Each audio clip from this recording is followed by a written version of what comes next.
महिलरोपयम नामक एक दक्षिणी शहर के पास भगवान शिव का एक मंदिर था। वहां एक पवित्र ऋषि रहते थे और मंदिर की देखभाल करते थे। वे भिक्षा के लिए शहर में हर रोज जाते थे और भोजन के लिए शाम को वापस आते थे। वे अपनी आवश्यकता से अधिक एकत्र कर लेते थे और बाकी का बर्तन में डालकर गरीब मजदूरों में बांट देते थे, जो बदले में मंदिर की सफाई करते थे और उसे सजावट का काम किया करते थे। उसी आश्रम में एक चूहा भी अपने बिल में रहता था और हर रोज कटोरे में से कुछ न कुछ भोजन चुरा लेता था। जब साधु को एहसास हुआ कि एक चूहा भोजन चोरी करता है तो उन्होंने इसे रोकने के लिए सभी तरह की कोशिशें की। उन्होंने कटोरे को काफी ऊंचाई पर रखा ताकि चूहा वहां तक पहुंच न सके, और यहाँ तक कि एक छड़ी के साथ चूहे को मार भगाने की भी कोशिश की, लेकिन चूहा किसी भी तरह कटोरे तक पहुंचने का रास्ता ढूंढ लेता और कुछ भोजन चुरा लेता था। एक दिन एक भिक्षुक मंदिर की यात्रा करने के लिए आए थे, लेकिन साधु का ध्यान तो चूहे को डंडे से मारने में था और वे भिक्षुक से मिल भी नहीं पाए।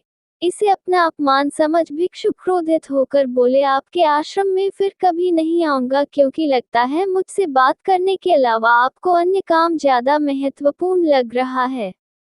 साधु विनम्रतापूर्वक चूहे से जुड़ी अपनी परेशानियों के बारे में भिक्षुक को बताते हैं कि कैसे चूहा उनके पास से भोजन किसी न किसी तरह से चुरा ही लेता है। यह चूहा किसी भी बिल्ली या बंदर को हरा सकता है, अगर बात मेरे कटोरे तक पहुंचने की हो तो। मैंने हर कोशिशें की है, लेकिन वो हर बार किसी न किसी तरीके से भोजन चुरा ही लेता है।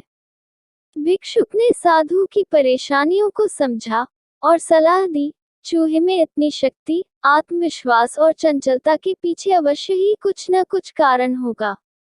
मुझे यकीन है कि इसने बहुत सारा भोजन जमा कर रखा होगा और यही कारण है कि चूहा अपने आप को बड़ा महसूस करता है और इसी से उसे ऊंचा कूदने की शक्ति मिलती है। चूहा जानता है कि उसके पास कुछ खोने के लिए नहीं है, इसलिए वो डरता नहीं है। इस प्रकार साधु और भिक्षुक निष्कर्ष निकालते हैं कि अगर वे चूहे के बिल तक पहुंचने में सफल होते हैं तो वे चूहे के भोजन के भंडार तक पहुंचने में सक्षम हो जाएंगे। उन्होंने फैसला किया कि अगली सुबह वो चूहे का पीछा करेंगे और उसके बिल तक पहुंच जाएंगे।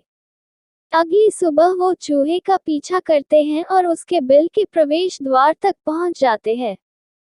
जब वो खुदाई शुरू करते हैं तो देखते हैं कि चूहे ने अनाज का एक विशाल भंडार बना रखा है। फौरन ही साधु ने सारा चुराया गया भोजन एकत्र करके मंदिर में ले जाते हैं। वापस आने पर अपना सारा अनाज गायब देख चूहा बहुत दुखी हुआ और उसे इस बात से गहरा झटका लगा और उसने सारा आत्मविश्वास खो दिया। अब चूहे के पास भोजन का भंडार नहीं था, फिर भी उसने फैसला किया कि वो फिर से रात को कटोरे से भोजन चुराएगा। लेकिन जब उसने कटोरे तक पहुंचने की कोशिश की, तब वह धड़ाम से नीच गिर गया और उसे यह एहसास हुआ कि अब न तो उसके पर शक्ति है और न ही आत्मविश्वास।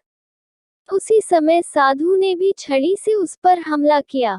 किसी तरह चूहे ने अपनी जान बचाई और भागने में कामयाब रहा और फिर वापस मंदिर कभी नहीं आया। यदि हमारे पास भी संसाधनों की कमी न हो तो हम में भी अद्भुत शक्तियां और आत्मविश्वास की कमी कभी नहीं आ सकती।